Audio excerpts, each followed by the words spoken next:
Today's question is, what is the readiness of the gospel of peace? In this video, I'll answer that question from a biblical perspective. Then afterwards, as always, I'll share some helpful resources, so stick around until the end.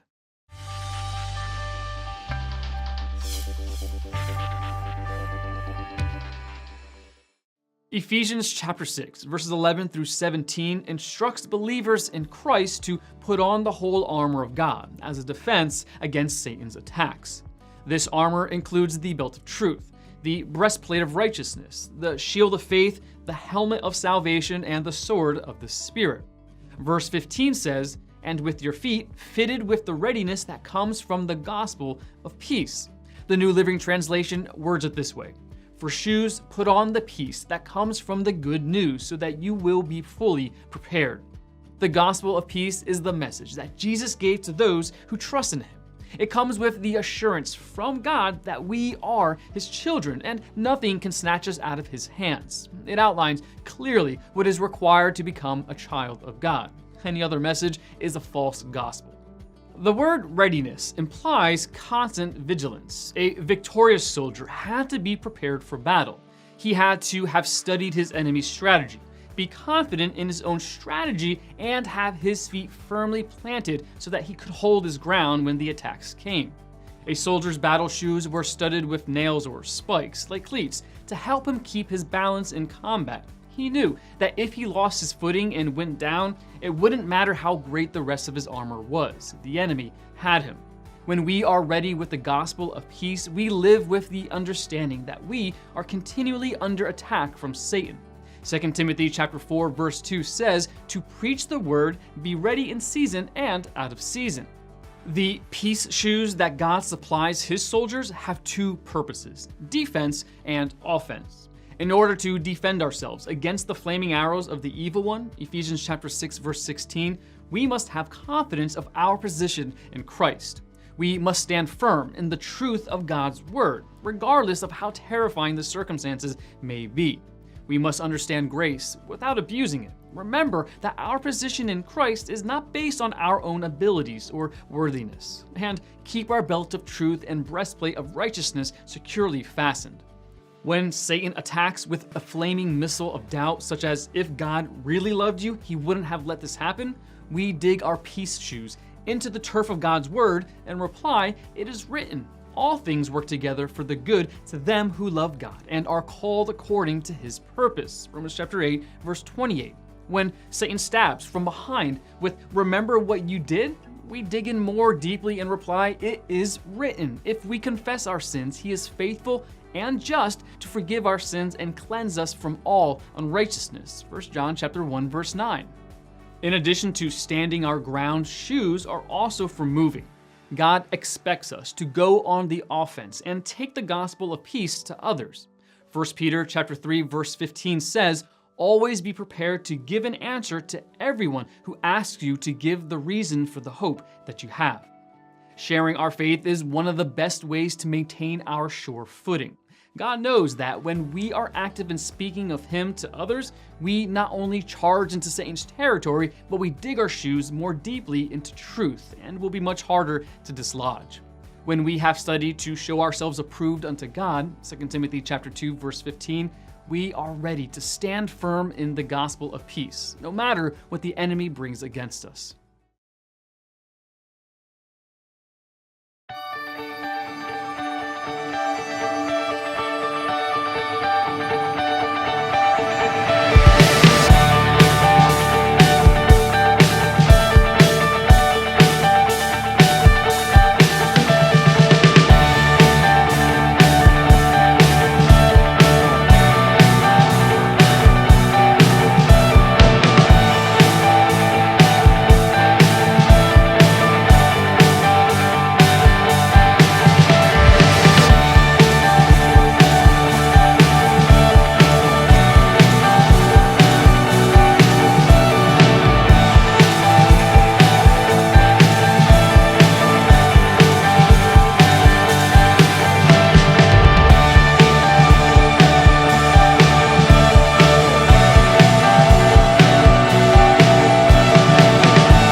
Ituloy po natin yung palakpakang yan para sa ating Panginoon.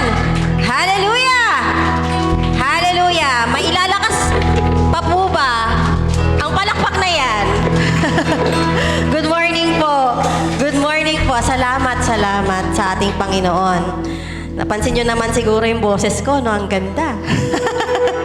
Sabi ko nga, aba, kung kailan magpapaawit, saka naman.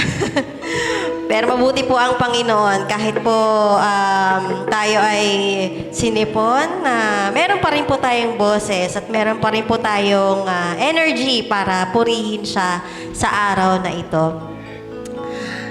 Excited po ba kayo na marinig ang salita ng Panginoon ngayong araw? Amen, amen. Tayo po ay may expectant heart ngayong araw na ito sa sasabihin ng ating Panginoon. At tayo po ay may mga pusong handang tumanggap ng kanyang mga salita, mga isipang handang matanggapin ang mga salitang ito sa ating mga buhay. Kaya ngayong araw, tayo ay pupurihin natin ang ating Panginoon, ang ating Diyos na buhay, ang ating tunay na Diyos. Mula sa mga awit 103, Verse 1, si Yahweh ay papurihan o aking kaluluwa at lahat ng nasa aking magsipagpuri sa Kanya. Purihin mo sa tuwina ang banal na ngalan niya. At mula sa awit 145 verse 1 to 3, pupurihin kita Yahweh na aking Diyos at Hari. Ang pangalan mo'y dadakilain ko magpakailanman. Araw-araw kitang pupurihin at ang pangalan mo ay papupurihan ko. Hallelujah! Hallelujah! Ikaw ay pinupuri namin, Panginoon. Tunay na ikaw ang tunay na Diyos, ang hari ng mga hari. Ikaw ang tunay na banal. Ikaw ang tunay na dakila. Kaya ngayon, ikaw ay aming pupurihin, aawitan, sasambahin, kami magdiriwang sa iyong presensya.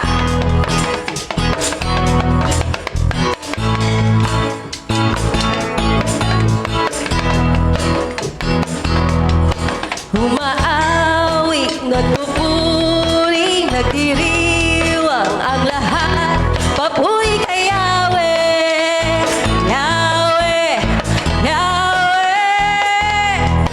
Lumalapit sa presensya mo, nagpupugay ang lahat. Papuri kay Yahweh. Sabihin nating lahat, Yahweh, Yahweh, Yahweh. Sa lahat ng oras, sa bawat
Lord, sa bawat araw, Ikaw ay tapat sa amin.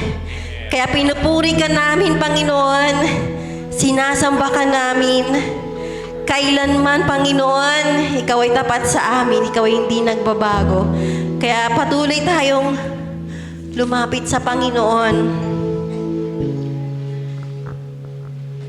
Naniniwala po ba kayo ng ating Diyos ay banal? Amen.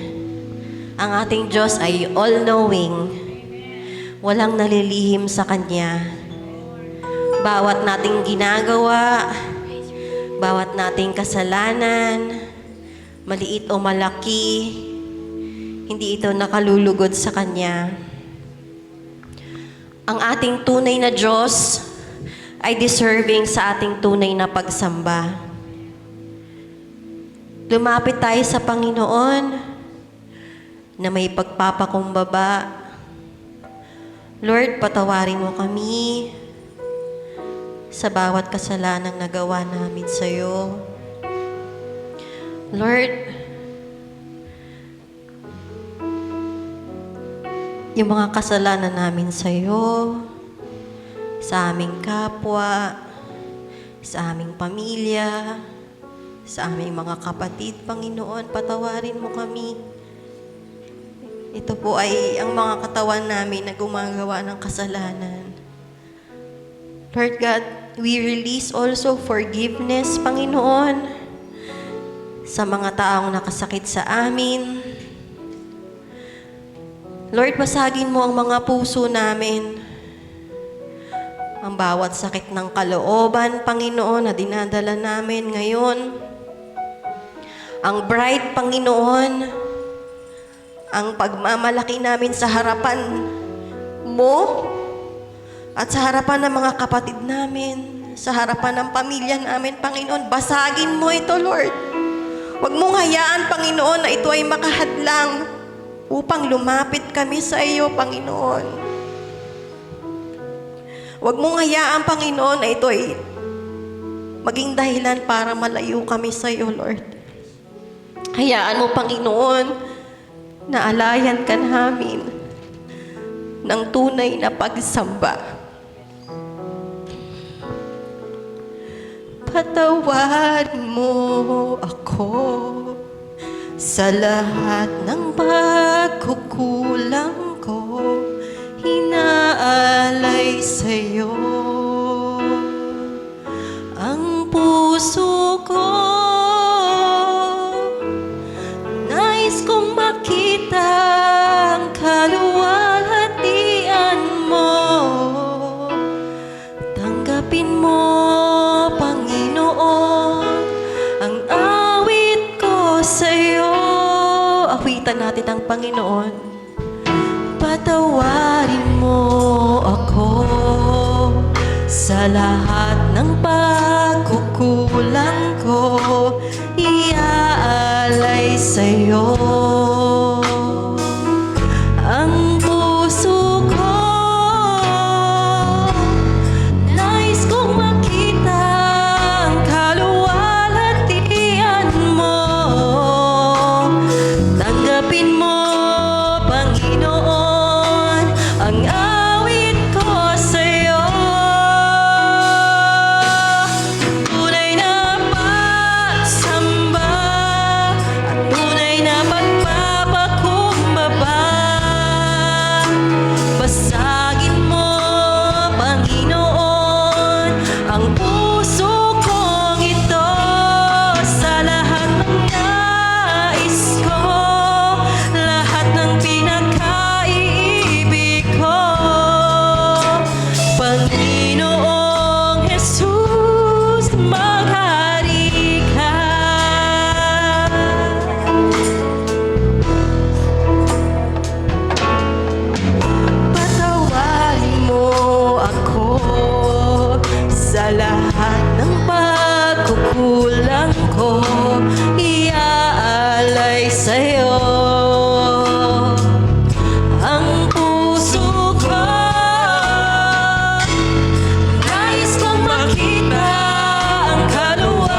Isaya sa atin ng Panginoon ng ating mga puso. Siyasatin mo, Jesus, ang puso ko sa kasalanang nagawa laban sa'yo. Nagtatapat, sumasamo, dumudulog sa harap ng banal mong trono. Siyasatin mo, Jesus, ang puso ko sa kasalanang nagawa laban sa'yo. Nagtatapat, sumasamo, tumulog sa harap ng banal mong trono. Lumalapit, di magkarapat-dapat sa kabandalan mo. Biyaya at tawad, kapatawaran sa'yo ay nakamtan ko, o aking Jesus. Patuloy tayong lumapit sa Panginoon. Lumalapit, di magkarapat-dapat sa kabandalan mo. Biyaya at tawad, kapatawaran sa'yo ay nakamtan ko, o aking Jesus. Salamat, Panginoon, kami nakakalapit sa'yo. Lumalapit, di magkarapat-dapat sa kabangalan mo. Biyaya at tawad, kapatawaran sa'yo ay nakamtan ko, o aking Jesus. Ay nakamtan ko, o aking Jesus. Ay nakamtan ko, o aking Jesus.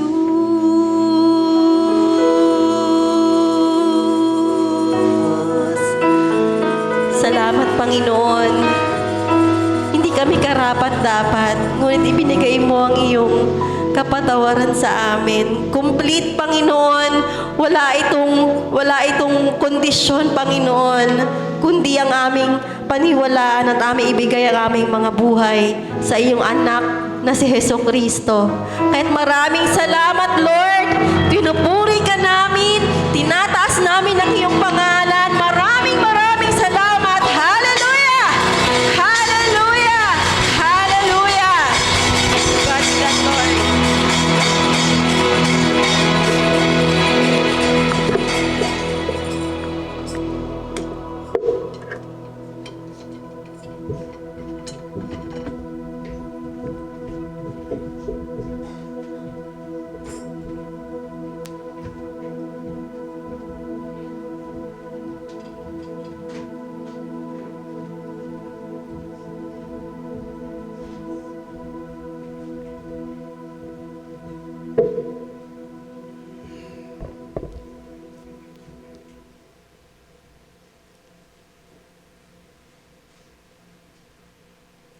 Manalangin po tayo.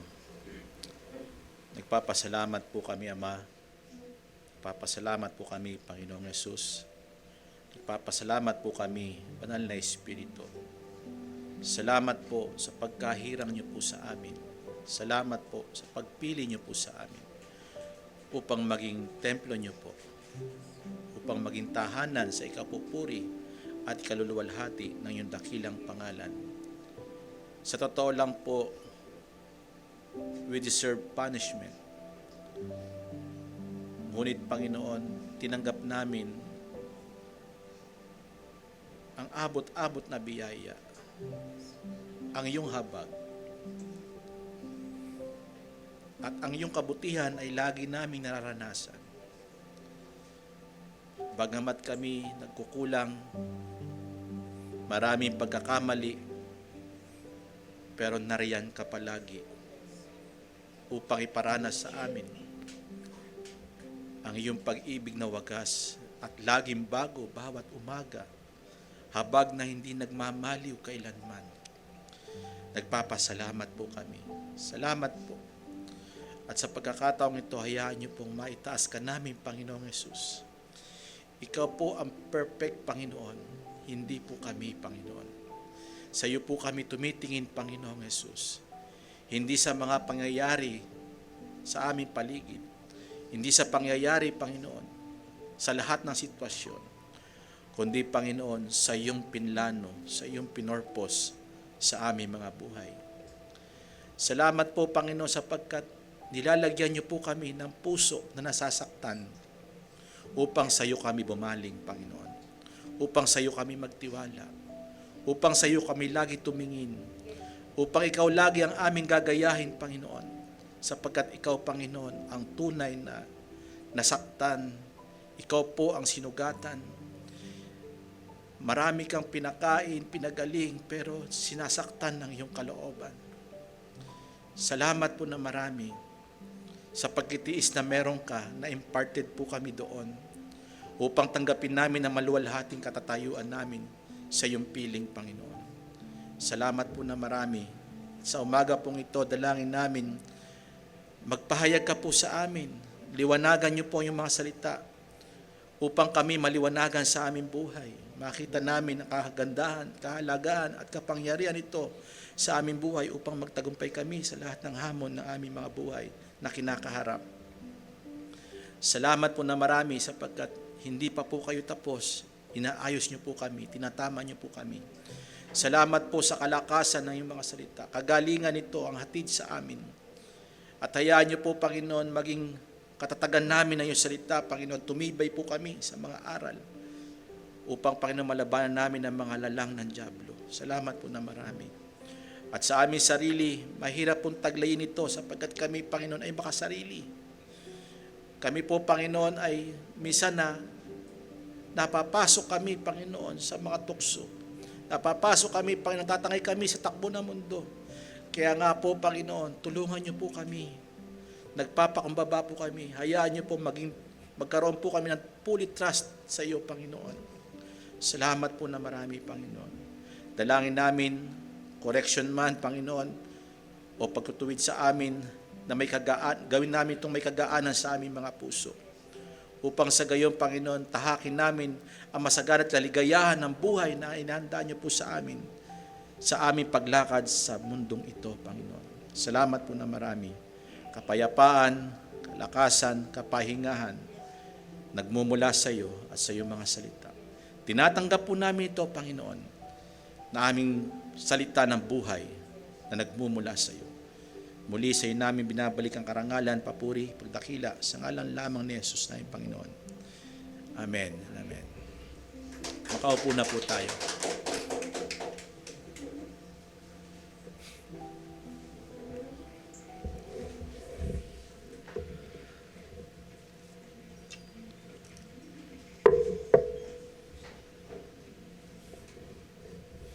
Blessed Sunday morning to each and everyone. Thank you, Lord. At sa umaga pong ito, balik tayo sa ating pag-aaral. Ang Iglesia ng Diyos na buhay, keywords gaya ng kawal. Siyempre, may key verses po tayo. Ephesians chapter 6 verse 11, magbihis kayo ng buong kagayakan ng Diyos upang kayo magsitibay laban sa mga lalang ng dyablo. Mahalaga po ang pagsusuot. In 1 Timothy chapter 2 verse 3 and 4, ito po ang sabi, makipagtiis ka sa akin na mga kahirapan na gaya ng mabuting kawal ni Kristo. Verse 4, Sino mang kawal na nasa pagkakawal ay hindi nakikihalubilo sa mga bagay sa buhay na ito. Magandang paalala. Napaka tiyak na tatagumpay tayo kung tayo ay laging hindi nakikihalubilo sa takbo ng mundo. Upang siya'y kalugdan niya ang nagtala sa pagkakawal. Napakahalaga. Dahil tayo kawal, dapat ang focus natin, ang purpose na ibinigay ng Panginoon sa atin, lagi siyang mabigyan ng kaluguran.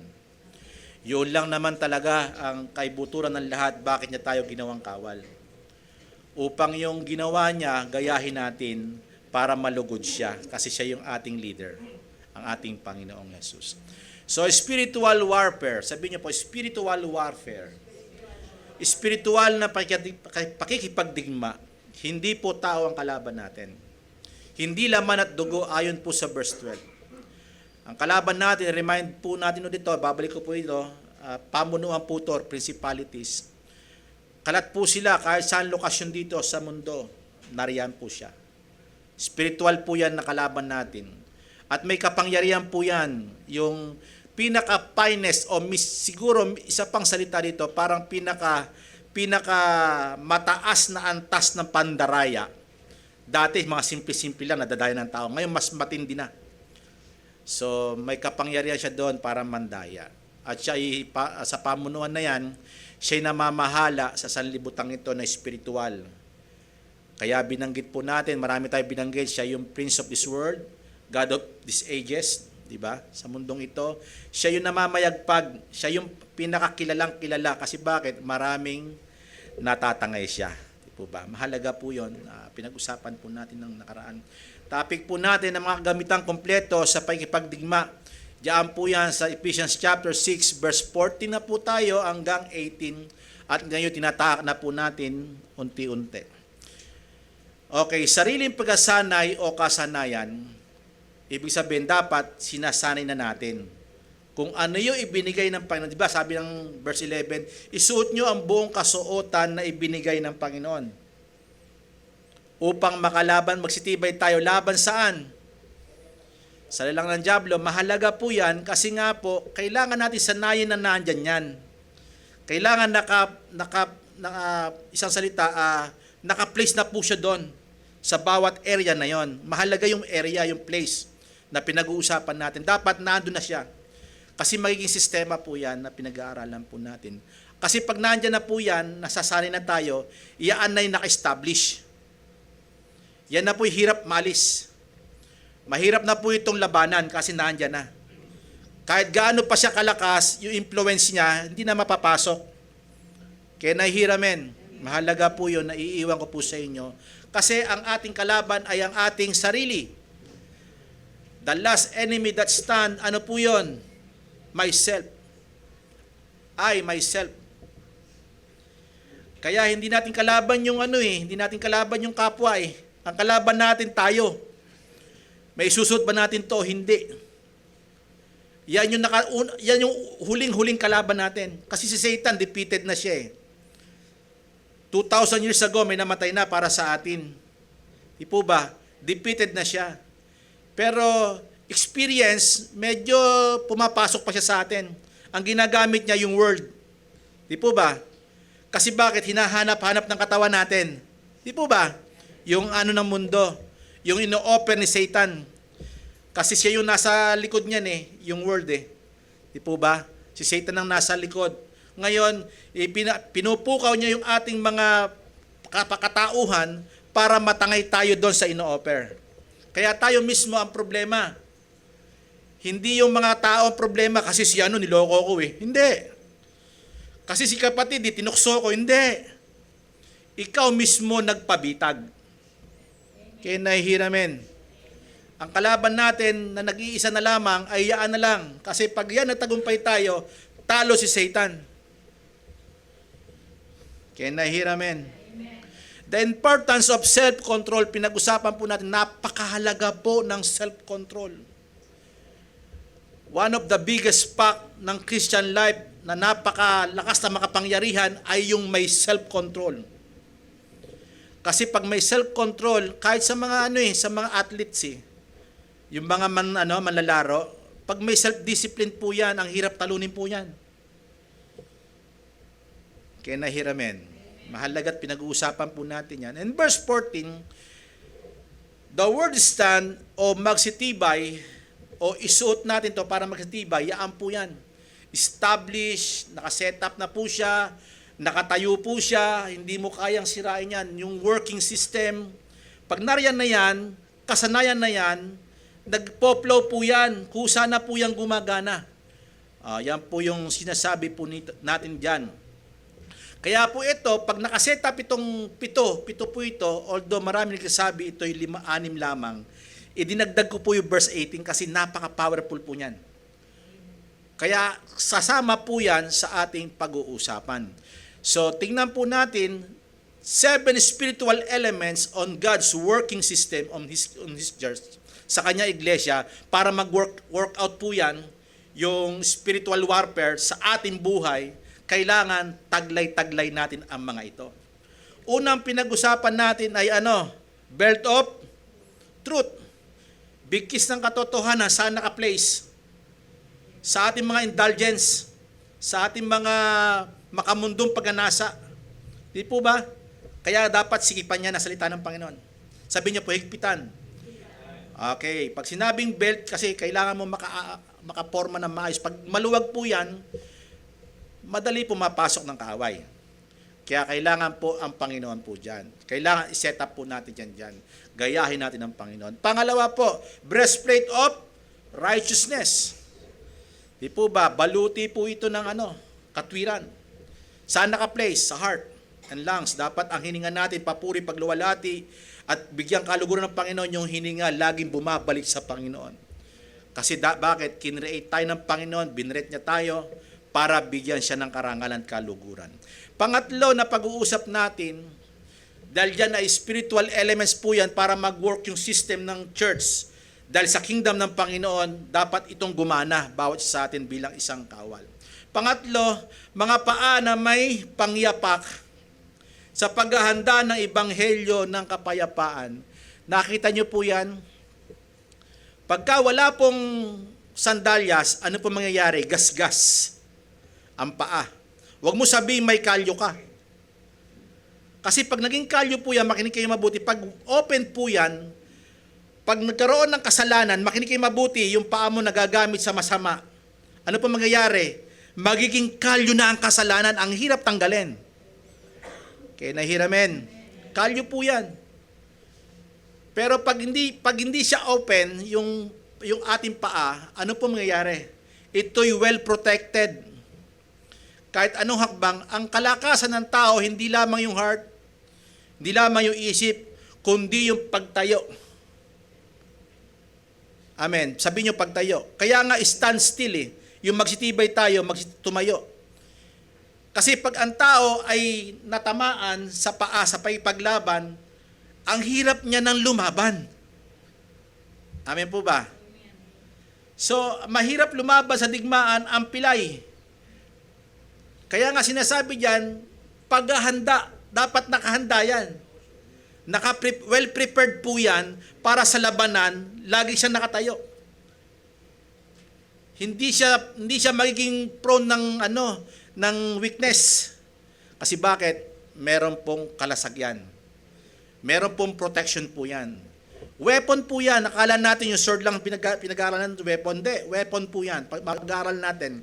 At ipapakita sa pagkakataon ito kung gaano kaganda po yan sa mga sumusunod. Lalong tumitibay. Kaya sabi ko, hindi po pwede ang isa'y wala. Kasi connected po yan sa every part ng ating bodies. Bawat places yan, dapat connected po yan. Kaya ganon specifically na sinasabi ni Apostle Paul kung gaano ito magiging sistema. Kasi siya mismo, dinaanan niya ito Alam niya rin sa Roma ang mga kasuotan nila. At binigyan ito, parang binigyan siya ng Panginoon ng spiritual knowledge kung saan mga part na may kahusayan para gamitin. Ang pangyapak o pitsyad, with the preparation of the gospel of peace, uyuhuli ko po yung peace. Naalala ko po yung peace. Hindi ba't yung may acronym akong iniwan yan? Yung PEACE. Positive energy, always care, elect. Naalala nyo?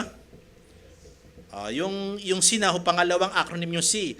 Ano po yan? Correct naman yon. Positive energy, always correct, elect. Nagpapaalala ito at nagtutuwid ito sa mga pinili. At nagmamalasakit, lumilingap. Kasi positive energy. Kaya nahihiramin. Ang kawal ng Panginoon ay laging positive energy ang ibinibigay. Iwan ko lang po yan.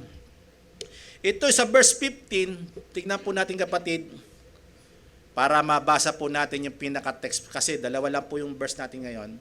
At ang inyong mga paa ay may panyapak ng paghahanda ng ebanghelyo ng kapayapaan. Ito'y connected. Bakit itong paa na to, isinama pa rin siya? Ito'y connected sa chapter 5 ng Ephesians. Naalala niyo yung pinag-aral natin, walking in the light? At pag sinabing walking, ano ginagamit? Paa.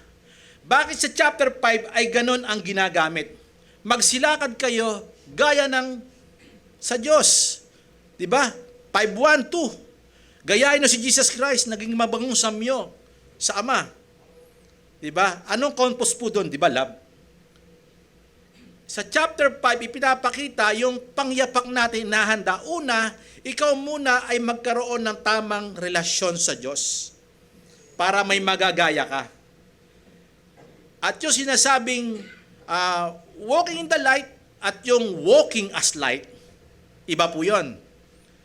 Kasi yung tinanggap mong mensahe, nilalakaran mo na. Hindi ba't yung light, pag ikaw, yung paa natin naging liwanag, makinig kayo mabuti, pag nasa katanghaliang tapat, in example ko po ito, narrative po ito, hindi ba't pag nasa ang araw inaandyan, nasa ng anino? Wala ka ng shadow ng impurity. Hello? Bakit? Nasa ilalim na siya. Di po ba? Wala nang kadiliman sa atin. Bakit? Tirik na tirik ang mensahe ng Panginoon sa atin na ating nilalakaran. Bakit? Laging nakahanda. Kenahiramen. At yan po yung sinasabi natin na nagsakaroon ng self-examination, talagang tayo'y ilaw na, hindi na tayo sa kadiliman, walking as light. Meron po yung connect yan sa chapter 5, yung verse 15 na yan. Itong chapter 6, kaya connected po yan. So, yun lamang po yun. Now, in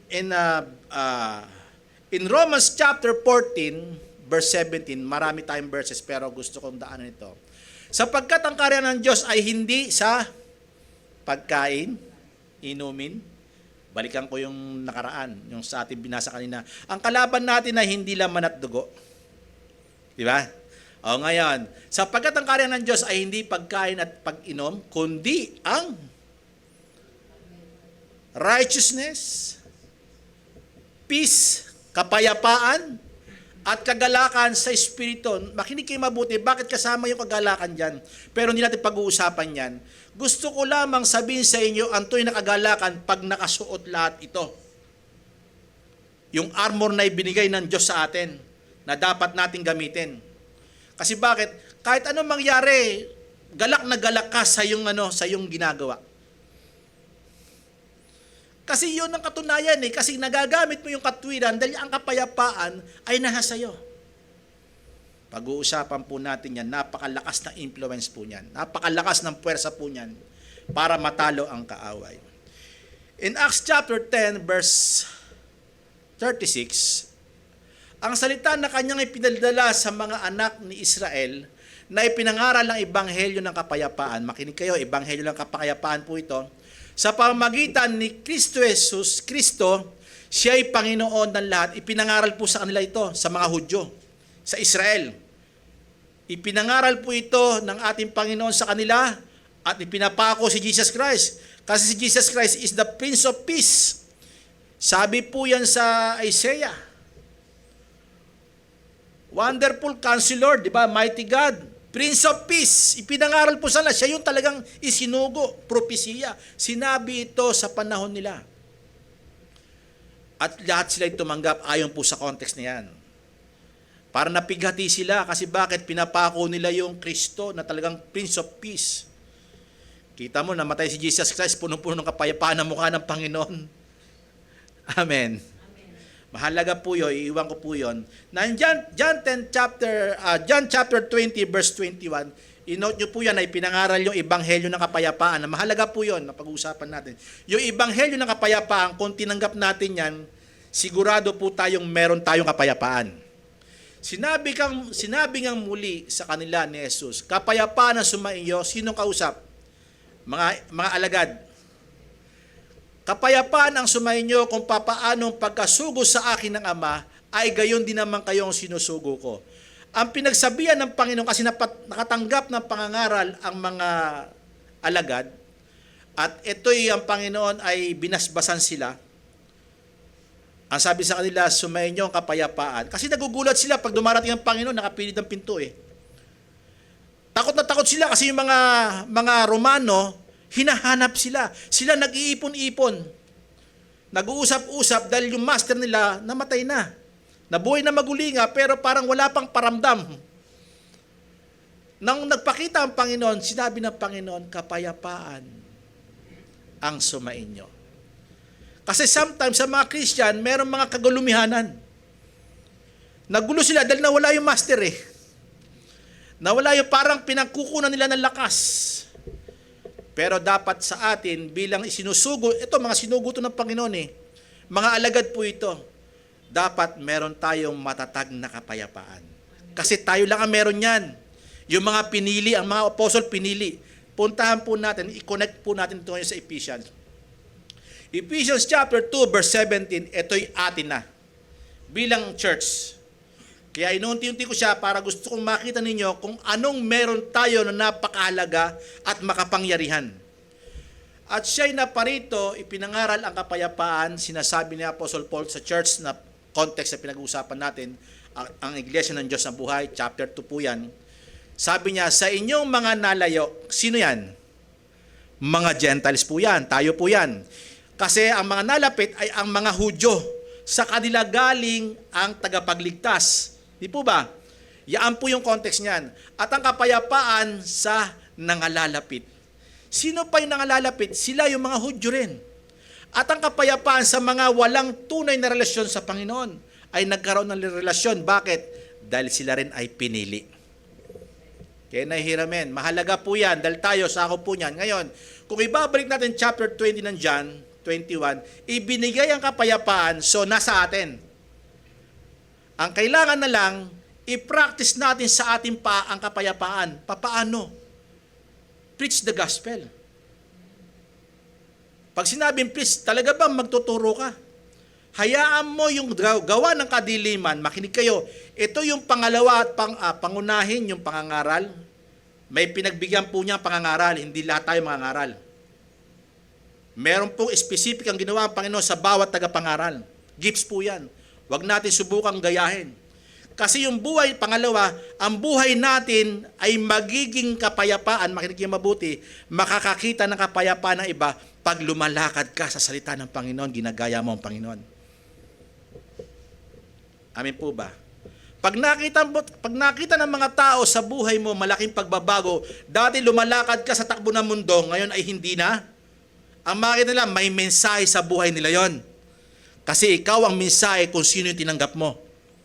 Hello? Mahalaga po yun. Kaya nga, walking as light, ang napakahalaga.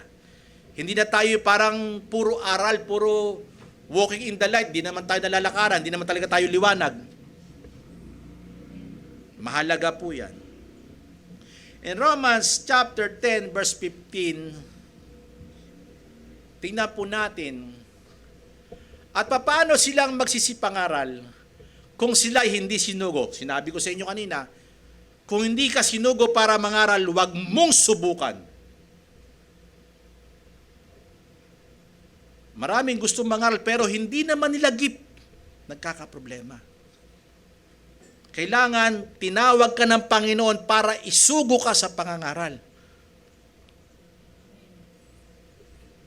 Wag nating ano yun to, lapas tanganan. Wag natin subukan kung hindi sa atin.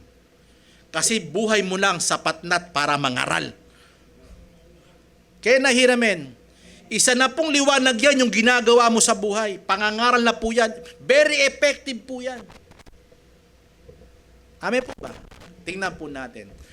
Gaya nga ng nasusulat, ang pagkaganda ang mga paa na yung nagdadala ng masayang balita. Mahasayang balita sa mga bagay na mabuti. Kasi pag hindi ka tinawag para mangaral o hindi ka pinili para mangaral, ano may tuturo mo? Kurap, makukurap. Kasi hindi mo gip yun. Amen po ba? Meron siyang dating pero yun medyo hindi maganda. Kasi hindi pure ang maipapangaral mo. Kaya buti na lang gawin mo kung anong pinagagawa sa buhay natin. Kung anong purpose niya sa atin. Amen po ba? Pag sinabing ang pagkaganda, yung ibig sabihin nito, talagang pinapakita niya yung ganda. Pag sinugo ka, ang ganda ng mensahe yung daladala mo. Pure word po ang daladala mo. Si Kristo ang laging sentro, lagi hindi ikaw at hindi ako. Amen po ba? Hindi ka naghihintay ng palakpak ng tao. Naghihintay ka na purihin nila ang Panginoon. Amen. Yun ang tama. At yun ang may dating.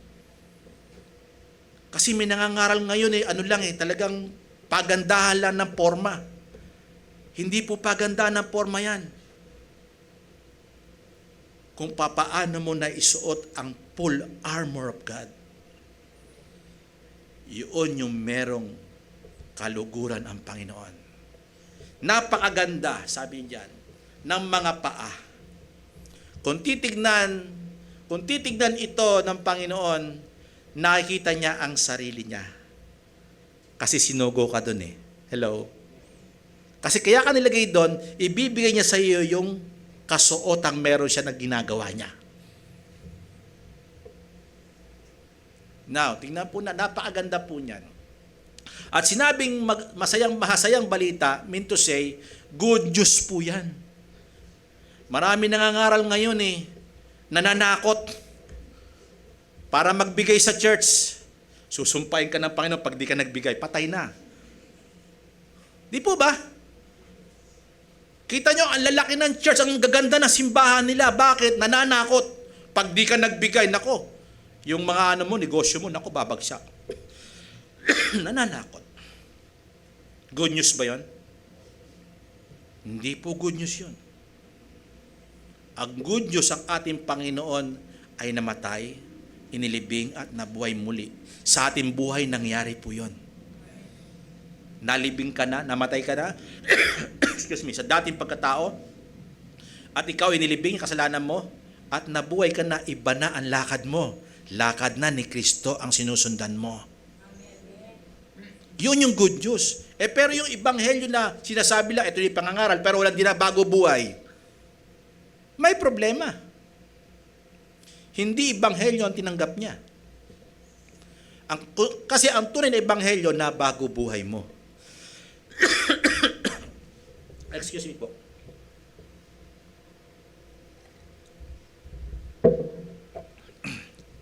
Wow.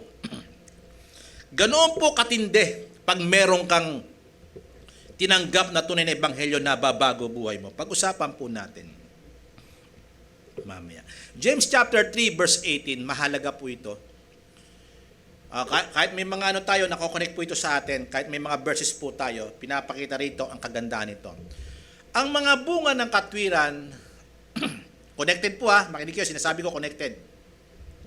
Ang mga bunga ng katwiran ay, ano daw po? Excuse me. Saan daw po natanim? Hindi ba't ang breastplate of righteousness ay nandito? Di po ba? Bakit napunta sa... Kasi yung pangyapak natin ang sinasabi po dyan, paghahanda sa ebanghelyo ng kapayapaan Pag sinabi pong... Hindi po sinabi rito puno, ang sinabi niya rito, bunga. Hindi sinabi rito tangkay. Hindi sinabi rito mga bulaklak. Pag sinabing bunga, yung breastplate mo na iaayos mo na, makinig kayo mabuti, na itatama mo na yung heart mo sa Panginoon, at yung glory na ibabalik mo sa Panginoon, yung hininga natin. Makinig kayo mabuti. ito ang tunay na kapayapaan na ilatag. Amen po ba? Naiintindihan niyo po ba ako? Kasi itong sinasabi dito na bunga, nagmamanifest na yung work, nagwa-work at yung system mo, yung righteousness si Jesus Christ, nagagamit mo. Ang gawa mo ngayon ay matutuwid na. Hindi ka na humahalo sa mundong ito. Nakikihalo-bilo. Kasi yung righteousness ni Jesus Christ ay naibigay na sa atin, kailangan na lang natin gamitin. Pag sinabing natanim, ito'y naipunla lalo. Pag sinabing nailagay yung bunga, makinig kayo mabuti makinig kayo, kasi good po ito, good seed po ito na bunga, na ipinapakita rito. Pag natanim ito, pag nailagay po ito, hindi po yung nagdudulot ng kapayapaan, sinasabi niya dyan. Ang ginamit niya po dyan, ito po yung kapayapaan, nagko-connect. Isang salita, yung susi ng motor, di ba? Pag ginanya mo, magsuswitch siya ng aandar, di ba? Ang tawag ko po dyan, mag-iignite, magliliyab yan. Kaya connected po sinasabi ko sa inyo Yung righteousness, tsaka yung kapayapaan, nagko-connect po yan.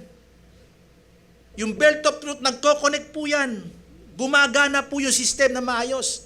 Kasi pag kulang, hindi po siya magiging maayos. Hindi magagamit yung paglalagyan ng katwiran sa kapayapaan. Amen po ba? Kaya nagwo-work out yung system dahil nagkakalakip-lakip ang kasuotang sa every part ng ating body. Kapayapaan ang nagsisigawa ng inulit, di ba? Kasi likas na tayo na merong kapayapaan. Pero bakit nagsisigawa? Ba't sinabing gumagawa ka na? Ang ibig sabihin ito, yung righteousness mo nakakonect na sa kapayapaan dahil ang Diyos ay kapayapaan. Di ba, iniwan ng Panginoon ang kapayapaan. Gayon din sa mga nalayo at sa mga nalapit, Ephesians chapter 2, verse 17. At ito po, bakit sinasabing kapayapaan? Sa gumagawa, nagsisigawa. Matthew chapter 5. Sabi niyo, wala po dyan, pero naalala ko lang. Sabi niya doon, mapalad ang gumagawa ng kapayapaan sapagkat sila'y ituturing ng mga anak ng Diyos. Hello? Mean to say, anak ng liwanag. Hello? Ang tunay na anak ng liwanag ay gumagawa ng kapayapaan, hindi gumagawa ng kaguluhan.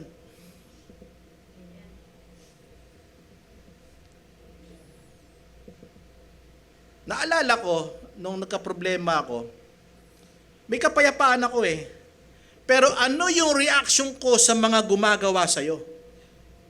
Ikaw ba'y nagbibigay ng kapayapaan? O ikaw ba'y nagiging sigalot dahil siya nga nagka-problema sa'yo Dahil may problema sa'yo, lalo mo pang gagatungan ng problema.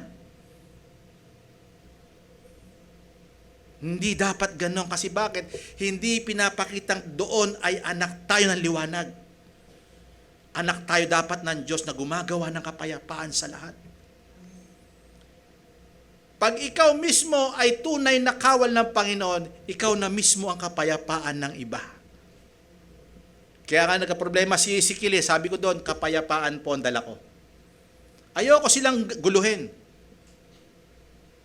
Kasi totoo lang, sila may kasalanan Di po ba? Binugbog nila yung anak ko Pero sinabi ko sa kanya, may pastor pala doon. Nagulat siya. Pastor pala ako. Sabi ko, kapayapaan po ang dala ko. Gusto ko lang silang makausap. Kasi tuturuan ko sila. Pangangaralan ko sila ng pag-ibig ng Panginoon. Kailangan nila ang ebanghelyo. Kaya nagbigay ako ng tracts doon. Kasi meron ka ng kapayapaan, dapat gumagawa ka ng kapayapaan. Kasi ito ang katwiran itinanim sa iyo. Itinatanim yan saan? Sa kapayapaan, yung righteousness. Pag natanim na, ano mangyayari? Nagbubunga lalo po yan yung katwiran. Hello? Lalong dadami ang katwiran ng Panginoon na maipapakita sa lahat. Amen po ba? Mahalaga po siya. Now, tatlo po ito. ang kapangyarihang magagawa ng kapayapaan sa mga iglesia ng Diyos na buhay. Ano kaya? May mga sinelect ako na mga verses para ipakita ang kapangyarihan nito. Maaring marami po ito, pero 3 lang po yung pinili ko para ma-lift up yung ating mga buhay sa paglilingkod sa Panginoon. May kapangyarihang magagawa ito. Pakapangyarihan po ito, ang kapayapaan na ito. Yung sinasabi natin yung nakahanda sa pangangaral po ng Ebanghelyo, sa Gospel of Peace, nahanda po yan, kailangan po yan, kompleto po yan. Kasi pagkabukas po yan, delikado po yan, maraming gagawin ng kaaway dyan para mahadlangan yung meron ka na kaloob ng Panginoon. Ano po yan? Una, 3 lang po ito, suliranin. Sabi niyo po, suliranin. Alam niyo po ba, napakalaki ng impact ng peace sa buhay ng tunay na kawal ni Kristo? Bilang isang kawal at bilang iglesia ng Diyos na buhay, malaki po impact ito. Basahin po natin kapatid, Philippians chapter 4 verse 6. Huwag kayong mabalisa. Saan galing yung kabalisaan? Suliranin. Di po ba? Pag may suliranin ka, di ba nababalisa ka na? Ginamit niya po dyan, huwag kayong mabalisa kung ano suliranin. Sa Pilipos, malaki ang problema ng mga tao kasi bakit? Si Paul nakulong. Yung tagapangaral na first imprisonment ni Paul to, yung Philippians. Kaya siya nagsulat sa mga taga-Pilipos. Kaya nagugulumianan sila, ano nang gagawin natin? Ano na rin gagawin natin sa ating tagapanguna? Sino yung mga kasama natin? Kaya nga si Timothy, nilagay niya po dyan para magturo na kanyang tinuruan. Mahalaga ito, huwag kayong mabalisa sa anumang bagay. Saan daw po? Anumang bagay. Minsan, maliit na bagay na tayo nababalisa. Hindi natin alam yung kapayapaan, paano gamitin natin. Di po ba? Meron na tayong kapayapaan kaso nga lang sa ating buhay, mahirap. Kasi hindi natin naaalala yung mga ipinangako ng Panginoon para magtagumpay tayo. Huwag kayong mabalisa sa anumang bagay, kundi sa lahat ng mga bagay sa pamamagitan ng panalangin at daing ay magpasalamat. Maganda po yan. Imbis na dumaing tayo ng dumaing, anong gagawin? Ayan manalangin. Minsan dami natin reklamo, minsan sa panalangin natin, puro reklamo pa ba? Di po ba? Hindi. Hindi tayo mananalangin para magreklamo sa Panginoon. Ipagpasa Diyos natin yung mga nangyayari. Amen. Lalo tayo magugulo kasi parang tayo gusto natin umaksyon. Di po ba sa problema? Ang Diyos ay may solusyon po dyan. Ang sabi niya, manalangin at daing ay may pasasalamat. Na may pasasalamat. Kasi pagka nananalangin tayo sa Panginoon, hindi yung parang puro dinadaing natin. Kasi, ba't si ganito Lord? Ba't si ganito Lord? Hindi gano'n na panalangin na tunay. Kung ano suliranin natin, sasabihin, Lord, ibigay mo sa akin ang way para mag-glorify ka. Amen. At magpasalamat, napakalaking bagay ang pasalamat. At ipakilala nyo ang inyong mga kahilingan sa Panginoon. Ang sinasabi po dyan, yung good na kahilingan, hindi bad na kahilingan. Verse 7, eto po yan. Pag nagawa natin ang lahat ng bagay na yan, hindi tayo nagulumihanan, nanalangin tayo, nagpasalamat tayo, inilapit tayo sa Panginoon, lahat ng daing natin na mabuti para sa Panginoon. Kasi ang daing na mabuti, ito, salita ng Panginoon, nire-reflect natin para sa ipanalangin. Amen po ba? At ang kapayapaan ng Diyos, pag may suliranin ka, pag ginawa mo yon, ay di pakibasa po. Hindi maintindihan po yan. Kung saan nang gagaling, sa Diyos lang galing yan. At ang kapayapaan ng Diyos na di masayod, saan part? Pag-iisip. Ang kaguluhan, pag pumasok sa isip, isang araw magpapakamatay. Maraming gumagawa ng mga bagay na hindi maganda dahil sa kaguluhan na isip kung ano-anong desisyon ang ginagawa. Amen. Pero pag ikaw ay kawal ni Kristo na ibinigay sa iyo ang kapayapaan, ang kaya niyang gawin ay ito, iingatan ang pag-iisip At ano pa, iingatan din ang puso. Kasi ang isip natin, meron pong laman po yan. Merong core po yan. Yung kaibuturan ng isip natin, doon nagkakaproblema, kaya ka nag-iisip na masama na hindi maganda Hello?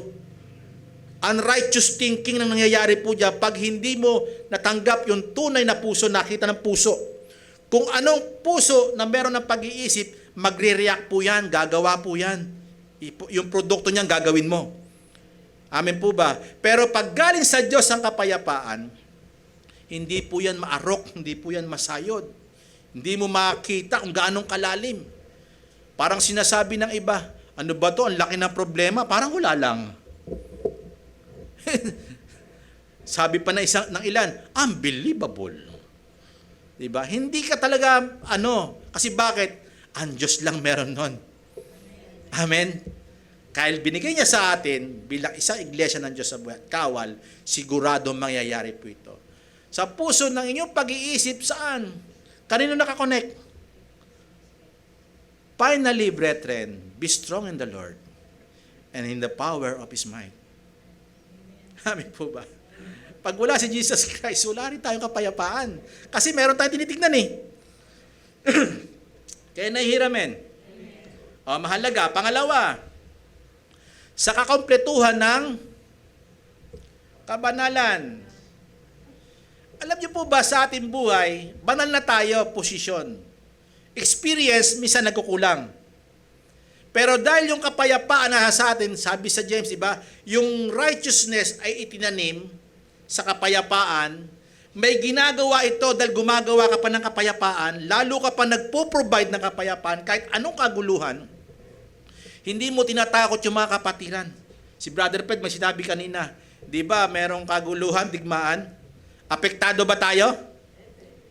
Apektado in a sense, pero yung kapayapaan natin hindi dapat maapektuhan. Hello? Yung sasabihin mo, ano kaya gagawin natin? Tumataas sa bilihin, ako po. Hindi ganon. Kasi ikaw, Panginoon, nakakaalam, susunod pa rin ako sa'yo. Amen? Ano man ang mangyari. Tumaas man ang bilihin, hindi ako mangangamba dahil kasama kita. Kadalang kapayapaan sa Panginoon yan Basahin natin kapatid ito. Yung kakompletuhan ng kabanalan. Kaya ngayon may nangyayaring kagulo, lalo ka nagiging banal dyan Hello? Tingnan po natin. Pero ang context po ito, tingnan po natin. At pabanalin kayong lubos ng Diyos din ng kapayapaan.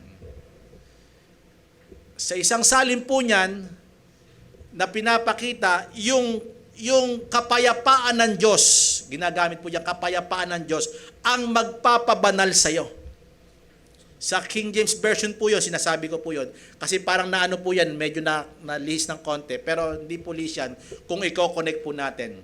Yung kapayapaan ng Diyos, ang lubos tayong pababanalin. Kasi ang kapayapaan, ang magagawa niya, lalo tayong magiging banal. Kasi bakit? Di ka na kaguluhan Hindi ka natotrouble. Kasi may kapayapaan ka. Ang Diyos ganon, hindi siya nagugulat. Kasi payapa siya, alam niyang galawin ang lahat ng bagay.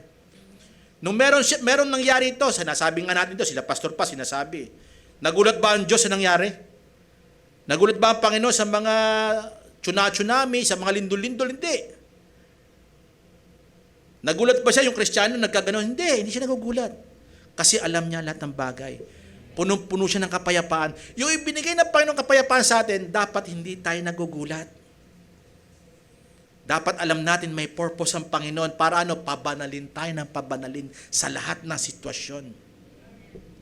Sinabi po diyan, at ang kapayapaan ng Diyos ang siya magpapabanal sa atin, saan? Sa espiritu, minsan may problema, di ba, sa isip. Di po ba? May problema minsan. Pero pag naitanim na po diyan, yung salita ng Panginoon, pag sinilang na tayo, magbibigay po yan ng tunay na kapayapaan. Para lalong maghanapin niya yung kabanalan. Kasi kapayapaan, gagawin niya po sa atin niya, pababanalin tayo. At ang espiritu at kaluluwa at katawan, kita nyo, pagka nagka-problema ang isip, anong gagawin? Emotionally. Magiging emotion po. Kaluluwa niya, magiging emotion. Lalakas na yung emotion niya. Kaya gagawin niya na yung nakakaapekto sa kanya. Hello? Kasi ang isip pa may problema eh. Pero pag ang kapayapaan ng Panginoon nasa isip na, makinig kayo mabuti, yung emotion niya kontrolado ng kapayapaan. Amen.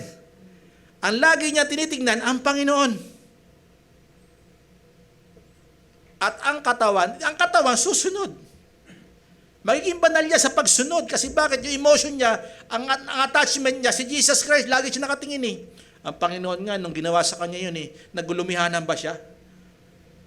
Di ba? Hindi naman eh. Ipapako na siya. Nanalangin lang siya. Hanggat maaari, Ama, ilayo mo sa akin ang saraw ng paghihirap na ito. Pero wag mangyari ang kalooban ko. Ang kalooban mo ang mangyari. Di po ba? Ano ibig sabihin? Panalangin. Ang siya mag-iingat eh. Di po ba? Na hindi masayod, di ba? Sinabi natin, di ba? Walang kapintasan. Kasi yan, pag nakumpleto po yan, ay payapa po tayo naman mangyari. Nagkakagulo man yan. Sabihin natin, bumagsak ba ng bomba rito? Ligtas na tayo, nasa buhay na walang hanggan tayo. Maraming takot ngayon sa gera. Kapatid ko na andun, pero sabi ko, kapatid, magkaroon ka ng kapayapaan. Pinapanalangin kita. Lagi kang tumingin sa Panginoon. Ni-encourage ko kapatid ko na nasa gitna po siya ng labanan ng gera po na nangyayari sa Middle East. Nakikita lang dumayanig yung yung lupa eh. Malapit siya nababagsakan eh. Pero sabi ko, kapayapaan ng Panginoon ay sumayo. Ang laki na magagawa po niyan.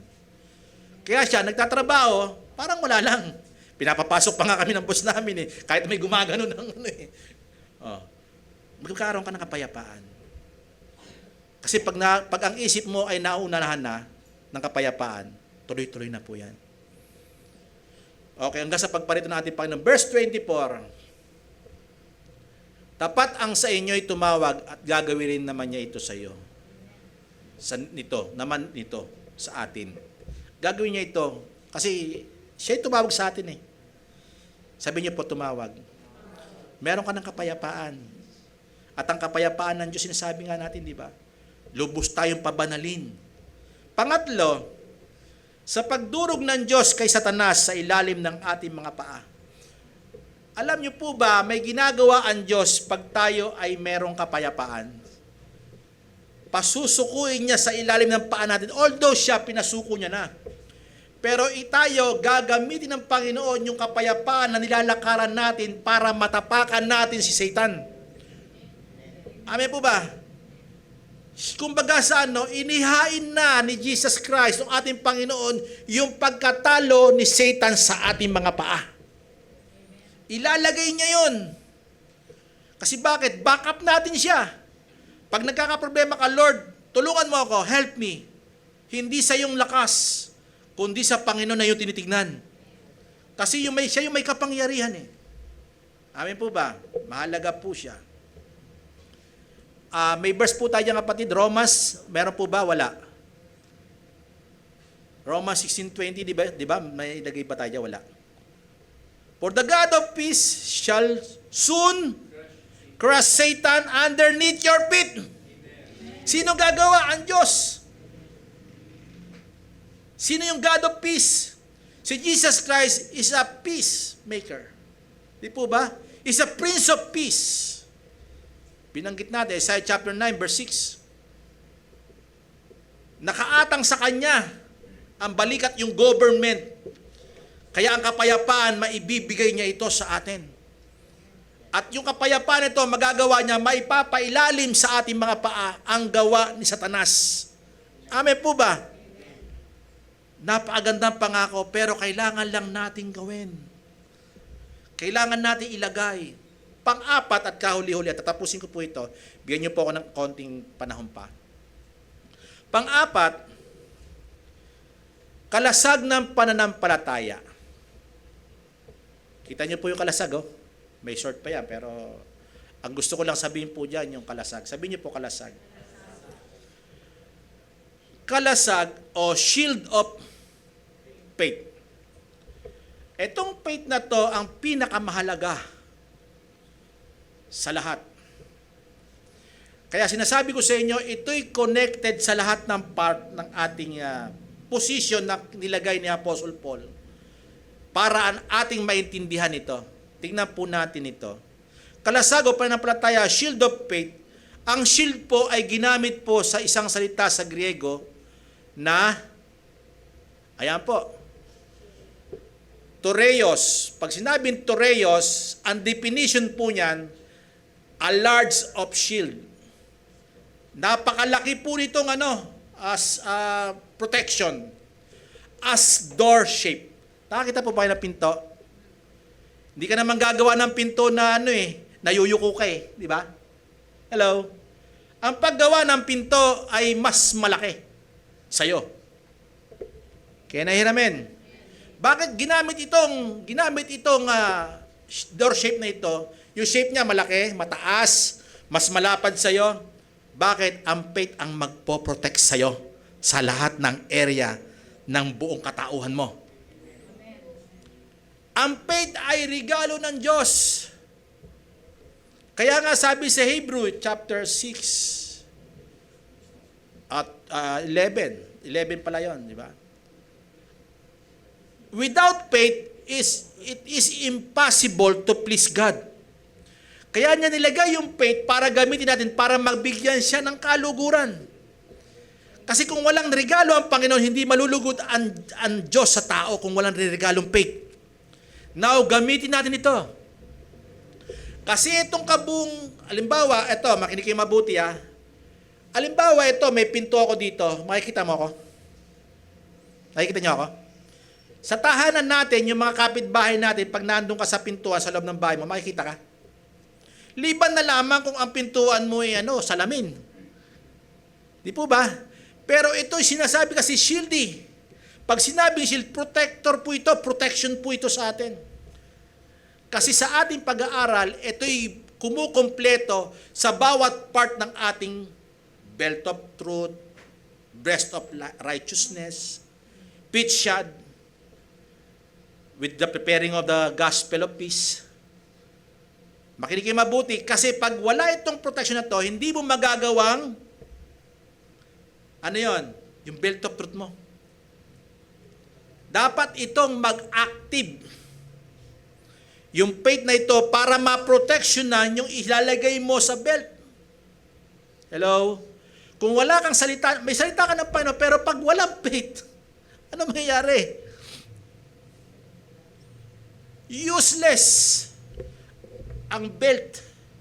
Useless ang breast of plate. Useless yung paa natin na nakahanda na mangaral. Kasi bakit? Magkakaproblema kung yung sa pangangaral mo, walang faith. Halimbawa kung nangaral tayo, nangangaral, hindi mo alam kung saan pupunta, delikado ka. Tinanong, saan ba tayo pupunta? Halimbawa, saan ba tayo pupunta? Hindi ko nga alam, bata ko nangangaral Delikado yun. Di po ba? Kasi walang faith, walang genuine faith na galing sa Diyos. Saan ka dadaling yan? Dadaling ka sa kapahamakan yan. Di po ba?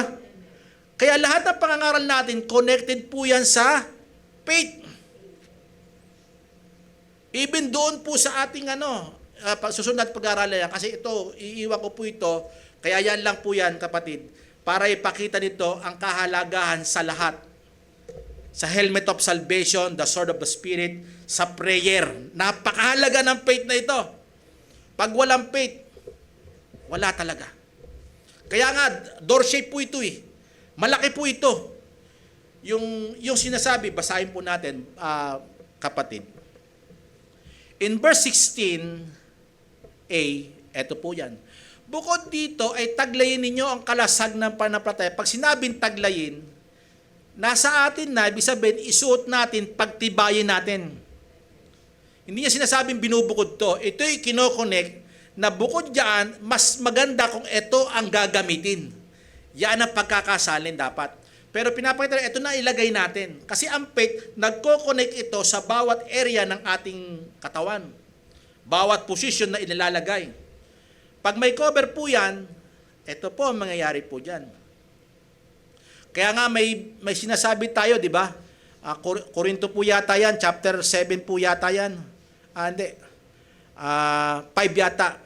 2 Corinthians chapter 5. Di ba sinasabi niya dyan, whatsoever is not of faith, Romans chapter 14. Whatever is not of faith is sin. Kaya yung pananampalataya mo, pag walang pananampalataya sa ginagawa mong pangangaral, sa ginagawa mong rito, belt of truth, wala, kasalanan sa'yo. Bakit? Papasukin ka lang. Kaya makapagpapatay dyan, makagagamit dyan, yung pananampalataya kasi kalasag po yan eh. Napakahalagang weapon po niyan. Akala natin hindi po weapon yan. Weapon po yan. Yung paa natin, weapon din po yan. Yung pangangaral natin, yung nabago buhay natin, may weapon po yan. Yung nabago yung lifestyle natin, sa belt natin, laging nakasip yan. Yung zipper natin. Tsaka lagi tayong nag-self-control. Yung ating breastplate. Pag may faith po yan, ang hirap pasukin po yan. Makinig kayo, mahalaga po ito. At yung sinasabi pa natin ng, di ba? Walk by faith, not by sight. Amin po ba? Kasi minsan, madaya yung mata eh. Pero pag ang faith ay nag-activate po yan, ano na po yan, nasa sa atin eh. Activated or deactivated. Minsan, Kristiyano tayo, nadi-deactivated po yan eh. Bakit kaya nadi-deactive? Hindi pinapractice, hindi sinasanay ang salita ng Panginoon. Amen po ba? Kaya nadi-deactive po siya. Kailangan i-activate natin. Papaano gawin ang salita ng Panginoon?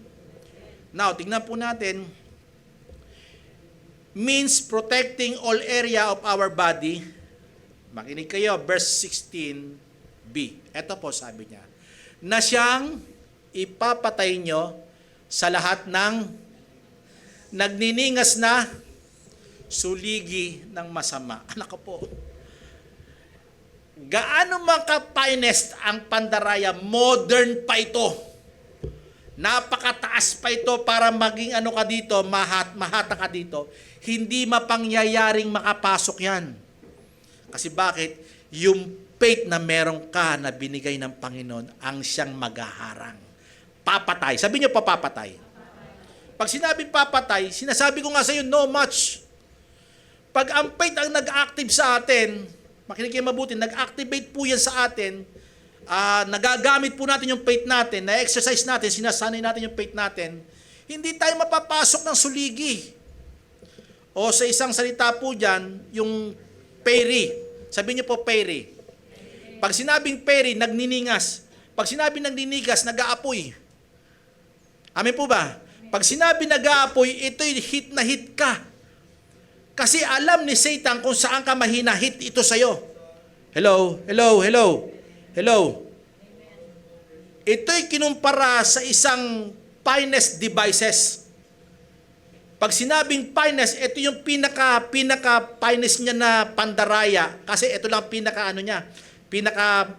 number 1 na tiyak na babagsak ka.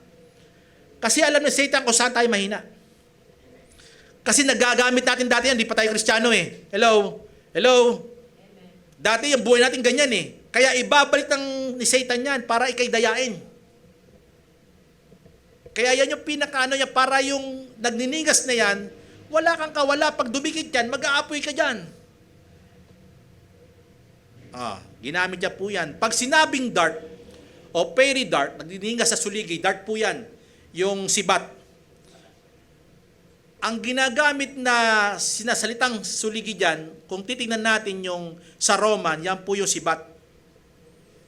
Sibat po yan. Pag sinabi sibat, napakatulis po niyan. Pero ginamit niya kasi dito yung nagliliyab. Sa kanila naman kasi, hindi naman nagliliyab, pero makinang po yan, sobrang talas. Kaya magpe-penetrate po yan. Pag nakapenetrate po yan, nakatama sa atin yan, wounded ka, ang hirap hugutin yan. Kasi merong sima po yan. Sa Roman soldier. Meron pong mga simang ganun niya, pag Kaya hindi mo basta-basta mahuhugot yan. Ngayon, para hindi makapenetrate yan, makinig kayo mabuti, anong gagawin natin? I-activate ang faith sa salita ng Panginoon at panalangin. Lumakad tayo sa liwanag. at lumakad tayo bilang liwanag. Amen po ba? Marami pa po tayong dadaanan. Iiwan ko po yan kasi napakahalaga itong shield of faith. Tingnan nyo po, yung nagniningas o yung peridart, yung dart na sinasabi dito sa Griego po yan, bilos. Ang definition po niyan, missile. A missile. Sabi niyo po, missile. Alam niyo po yung mga rocket ng mga Iran tsaka, di po ba?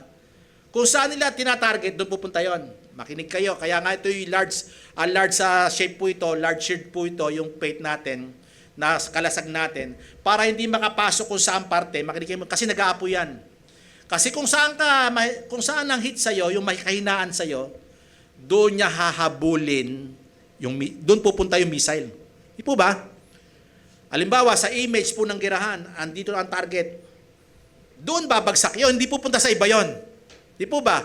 Kasi yun yung hit. Makinig kayo. Si Satan, alam niya yung hit sa buhay natin. Saan tayo mahina? Sa pamilya ba yan? Sa pera ba yan?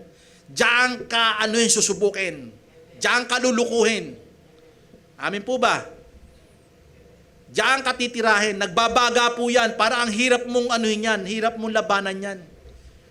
Kaya please, para maging well-protected po tayo, yung shield of faith na napakalaki na hindi ka kaya mapapasok, gamitin natin. Faith in Jesus Christ. Pananampalataya sa ating Panginoon. Hindi sa pananampalataya sa mga katabi mo. Hindi sa pananampalataya sa mga natuturo. Hindi sa amin. Kundi sa Panginoon. Tinuturo lang namin sa inyo si Jesus Christ na pupuntahan ninyo. Pupuntahan natin. Kasi siya rin ang ginagaya namin ng tagapagturo dito eh. Amen po ba?